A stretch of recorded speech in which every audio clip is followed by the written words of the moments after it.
आपको एक और वाकया बताना चाहेंगे। एक ऐसे ही व्यक्ति जिनके पास एक नहीं दो दो फैक्ट्रियों के मालिक,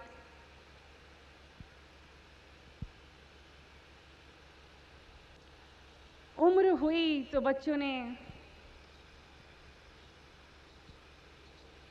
उन्हें कहा कि आप थक जाते हो, अब आपसे काम होता नहीं, हमें दे दीजिए पावर ऑफ अटॉर्नी। अब सारा कार्यभार हम संभालेंगे, लिखा पढ़ी हर चीज। बच्चों के प्यार और स्नेह में आकर उन्होंने ऐसा ही किया। पर जिस फैक्ट्री को उन्होंने अपने जीवन के हर श्रम, लगन, परिश्रम, पसीने की कमाई से स्टैंड किया था, दिल में इच्छा होती थी कभी कभी हम चले जाए, और चले जाते।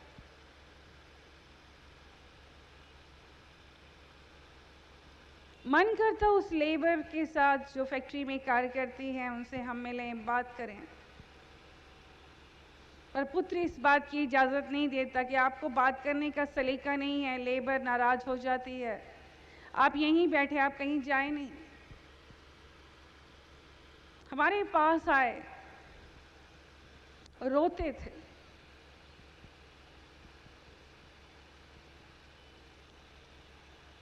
कि मैंने फैक्ट्री चलाकर आज इस मुकाम तक उसे पहुंचाया, आज मेरे बच्चा मुझे कहता है कि मुझे लेबर के साथ बात करने का सलीका नहीं है, मैं उन्हें हैंडल नहीं कर सकता।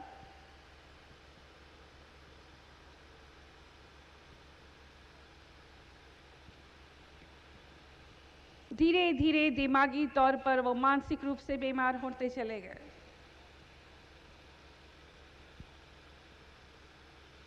बच्चों, ये दास्तां है उस जीवन संध्या की जिसकी शुरुआत होती है, जिसे हम रिटायरमेंट कहते हैं। वो व्यक्ति जो कार्य कर रहा है वो कैसा अनुभव करता है, उसकी फीलिंग क्या है, उसकी चोट क्या है, उसका दुख क्या है, उसका दर्द क्या है, घर वाले नहीं समझ पाते। आप सब तो कहते हैं कि अब आपकी उम्र हो गई है, आपको बैठना चाहिए, अब आपको काम करने की जरूरत क्या है। अब हम लोग हैं ना। बच्चे, एक बात स्पष्ट करना चाहेंगे कि जीवन नाम चलने का। अगर वो स्वस्थ हैं, अगर मानसिक और शारीरिक रूप से वो फिजिकली फिट हैं और उनकी इच्छा है कार्य करने की, तो हम तो समझते हैं कि हर व्यक्ति को कार्य करते रहना चाहिए। ऐसे लोग जिन्हें सरकारी नौकरियों से रिटायरमेंट मिल जाती है, हम उन्हें भी सलाह मशवरा देंगे कि आप खाली ना बैठें, कहीं ना कहीं नौकरी की फिर से एक शुरुआत करें, कहीं ना कहीं व्यस्त हो जाएं, कहीं सामाजिक सेवा में, किसी संस्था में। और अगर नौकरी की इच्छा है तो वो भी आपको मिलेगी।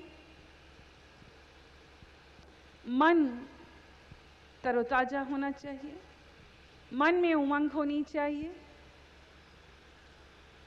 तो इंसान हमेशा युवा है, वो कभी रिटायर्ड नहीं होता।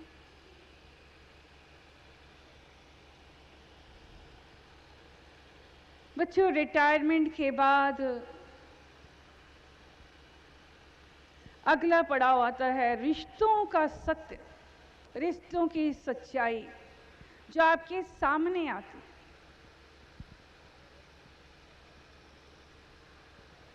क्योंकि अभी तक तो आप यही सोच रहे थे कि घर में सबका विवाह कर दिया, सारी जिम्मेदारियां पूरी कर दी, बच्चों के विवाह कर दिए, नौकरियों पे स्टैंड कर दिया, एक पुत्र ने व्यापार चाहा, उसको व्यापार खोल दिया,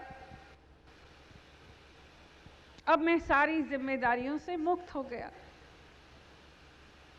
अब आप फ्री होकर चाहते हैं कि परिवार वालों के बीच रहकर खुश रहें, सुकून भरी जिंदगी जिए।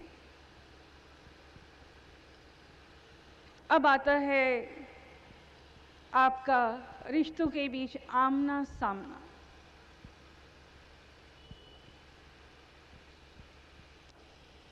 जहां आपके स्वयं का अनुभव है, सारी जिंदगी का अनुभव,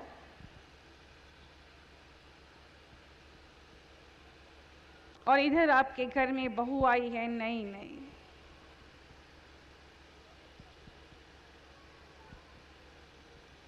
पुत्र का विवाह हुआ है, अभी कुछ दिन हुए हैं। अपने अनुभव और तजर्बे के आधार पर आप अपनी सलाह भी देते हैं, आप उन्हें बहुत प्यार भी करते हैं। अपना समझकर आप उन्हें सलाह मशवरा देते हैं। आपका बार बार किसी बात पर सलाह देना उन्हें पसंद नहीं आता।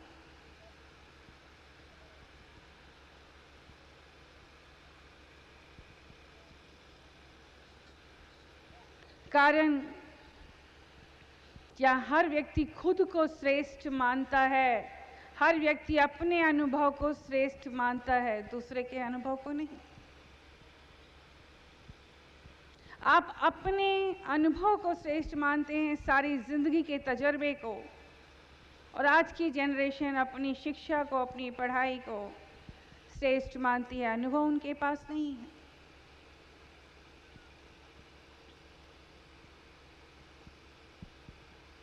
पता चलता है बहू कहती है अलग होने के लिए कि हम साथ नहीं रहेंगे, नहीं तो मायके चली जाती।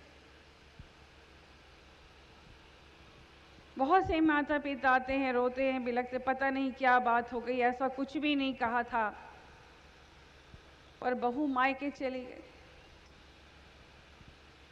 ये सिलसिला शुरू हो जाता है, फिर जाकर बेटा मना कर लाता है। घर में धीरे धीरे एक तनाव का माहौल शुरू हो जाता है। छोटी छोटी अनेकों बातें जन्म लेती जाती हैं और आप परेशान होने लग जाते हैं। कहाँ सोचा था कि गंगा स्नान कर लिया, सारी जिम्मेदारियों से मुक्त हो गए, अब चैन की सांस लेंगे, चैन से रहें। पर यही शुरुआत हो जाती है, ऐसी ऐसी गुत्थियों की ऐसी ऐसी उलझनें खड़ी हो जाती हैं कि आपका नींद चैन खत्म हो जाता है।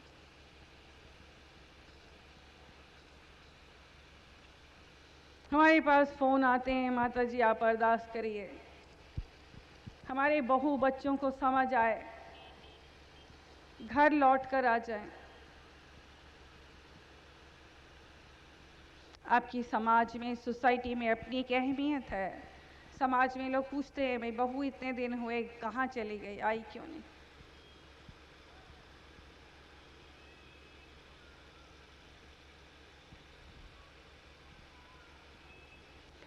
कई और भी ऐसी घटनाएं हैं,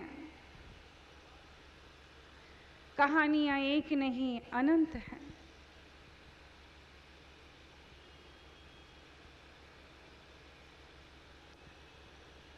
जहां रिटायरमेंट के बाद माता पिता को रखना एक बोझ, एक समस्या बन जाती।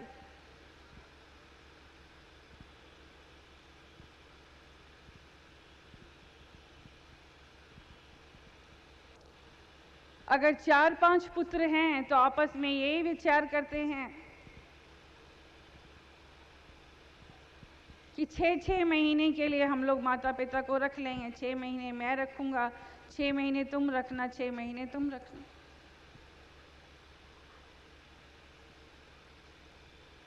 एक बहुत बड़ी समस्या बन जाती है। हैरत देखिए आप, और इसी धरती में ऐसा हो रहा है। एक माता पिता अपनी 4-5 संतान को भी पूरा स्नेह देते हैं, पूरा प्यार देते हैं, पूरी ठंडक देते हैं, ठंडक की छांव देते हैं। सच तो ये है कि दुआएं मांग मांग कर परमात्मा से संतान की भीख मांगते हैं कि हे मालिक हमें संतान दे। अपनी तरफ से परवरिश में किसी प्रकार की कोई कमी नहीं रखते। खुद उन्हें भूखा भी रहना पड़े, खुद तंगी भी सहनी पड़े तो सब सहते, लेकिन बच्चे को पढ़ाने में, उसकी परवरिश में, उसकी देखभाल में, उसकी ज़रूरतों को वो किसी भी तरह पूरा करते, कोई कमी, कोई कसर नहीं छोड़ते। सच तो ये कि हर पल दुआएं शामिल होती हैं। जो बच्चों को दुआएं देते रहते हैं, प्रार्थना करते रहते हैं ईश्वर, आज वही बच्चे के लिए माता पिता को रखना एक समस्या बन जाए। कई परिवारों में ऐसा भी देखा गया है कि माँ को आप रख लीजिए, पिता को हम रख लेंगे। यानी इस उम्र में दोनों को अलग कर दिया जाता है। ये जीवन का वो पड़ाव है बच्चों, जहाँ एक दूसरे की सबसे अधिक जरूरत इसी उम्र में होती है। कहते हैं युवा अवस्था तो गुजर जाती है, पर वृद्धावस्था में दोनों को एक दूसरे की बहुत अधिक आवश्यकता होती है। एक दूसरे का दर्द समझ सकते हैं, अपने विचार रख सकते हैं, दुख बांट सकते हैं, और कोई नहीं समझ सकता उन्हें।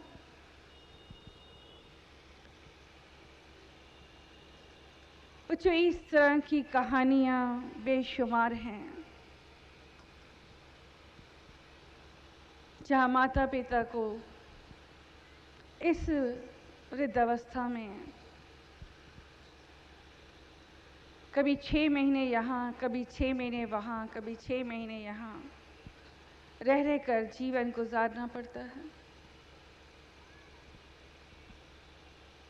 फिर भी वो जीते हैं।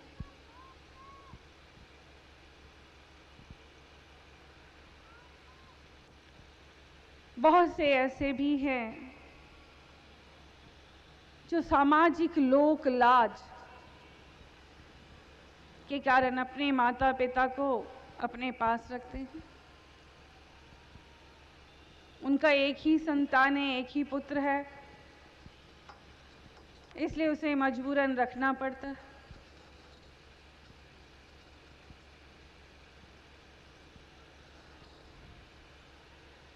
लेकिन ऐसे लगता है जैसे मजबूरी में एक अदायगी की जा रही है, जिसे फॉर्मेलिटी कहते हैं, औपचारिकता कहते हैं।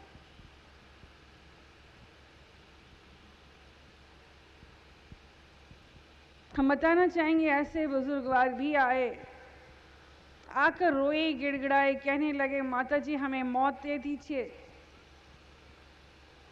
हमें खाने के लिए तरसाया जाता है।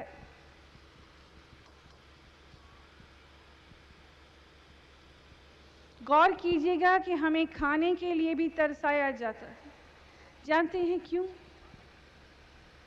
बुजुर्ग हैं, कभी पेट खराब हो गया, अब इच्छा तो इच्छा ही है।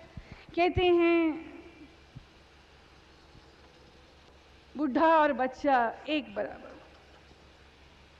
जो उम्र बढ़ती है, जिन्होंने बंदगी नहीं की, उनकी तृष्णाएं भी बढ़ जाती हैं। उनकी भी इच्छा होती है हम ये खा लें, हम वो खा लें। और खासकर ये बुजुर्ग लोगों को बच्चों का साथ अच्छा लगता है, पोते पोतियों के साथ बैठते हैं, बातें करते हैं, और उन्हीं के साथ बैठने में, खुशी में वो खा भी जाते हैं। बच्चों, खाना कोई गुनाह तो नहीं।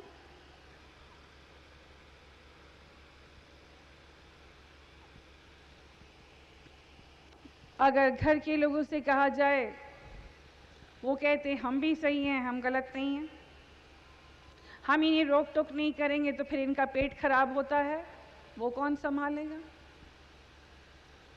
ठीक है, माना है कि आप भी अपनी जगह सही हैं, पर सख्ती इतनी कर जाते हैं कि अगर उन्होंने एक कप से दूसरा कप या तीसरा कप मांग लिया तो आप फौरन मना कर देते हैं कि आपको चाय नहीं दी जाएगी।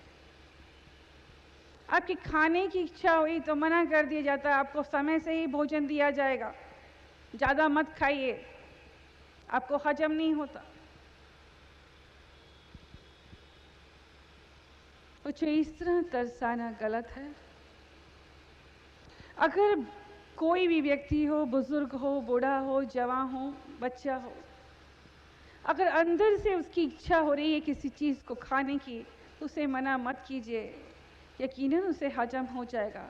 कई बार आपकी नज़र की हार लग जाती है कि इतना बूढ़ा होकर 4 फुलके खा जाता है, हम तो 2 भी नहीं हजम कर पाते। आपकी हौल लग जाती है, आपकी बुरी नज़र लगती है, इसलिए वो बीमार पड़ता है। कभी इस नज़र से अपनों को मत देखें।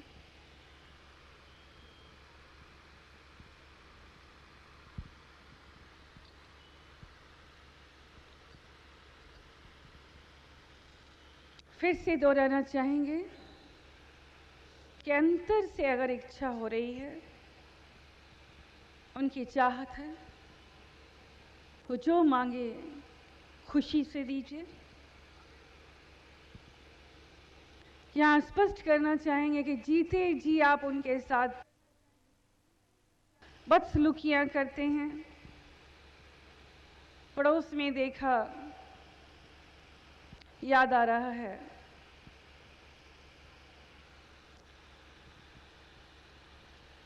कि उनकी इच्छा होती खाने की,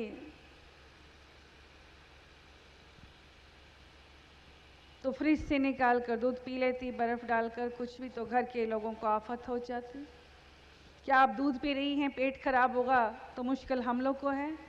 फिर आप चिल्लाएंगी, फिर दवाई दो, फिर ये आपको लेकर जाओ, डॉक्टर को दिखाओ। लेकिन उन्हीं के सामने कुत्ते को गोद में बिठाकर दूध और ब्रेड दोनों तीनों टाइम दिया जाता। कई बार हमें रोना आता। जी हाँ, करीब से देखा कि अगर वो दूध ले लें तो घर में कलह कलेश मच जाता। लेकिन घर में कुत्ते को दिन में 2-3 बार दूध, ब्रेड और गोद में बिठा के खिलाया जाता। बड़े बुजुर्गों के साथ तो लहजे से बात भी नहीं करते, बड़ी कड़वाहट के साथ बात करते।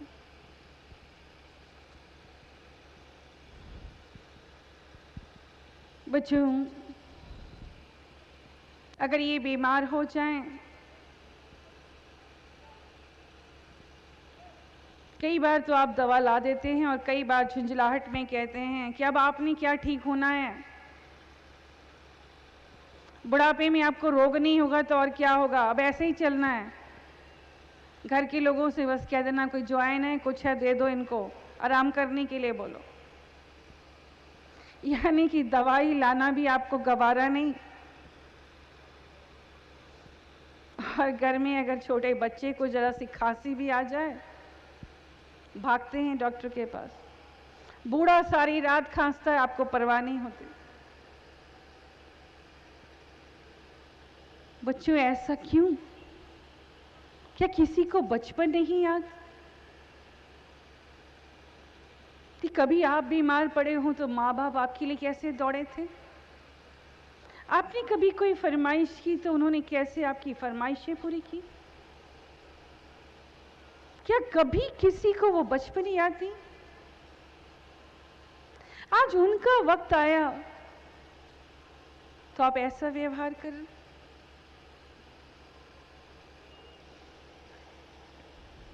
बच्चों, एक और बात आती है, आप उन्हें समय नहीं देते।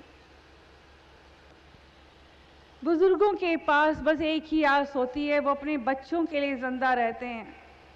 अक्सर देखिए, वो बाहर बरामदे पर ही बैठ जाएंगे, पुत्र का इंतजार करेंगे, मेरा बेटा कब आएगा, सुखना सुनते रहते हैं, मालिक के आगे प्रार्थना करते, बेटा राजी रहे, बेटा आ जाए। बेटा आता सीधे मुंह बात भी नहीं करता, जरा सा सिर हिलाया अंदर चले। कभी नहीं सोचेगा 5 मिनट में बैठ जाऊं, मेरी माँ इंतजार कर रही, मैं माँ से, बेबे से इतना तो पूछूं, बेबे तेरा क्या हाल है, तू ठीक तो है, तू चंगी तो है, तूने खाना तो खाया, तू इतनी देर जाग क्यों रही है, तू सो क्यों नहीं जाती, मत इंतजार किया कर। प्यार के 2 बोल बोल दें, उन्हें भी जीवन मिल जाएगा।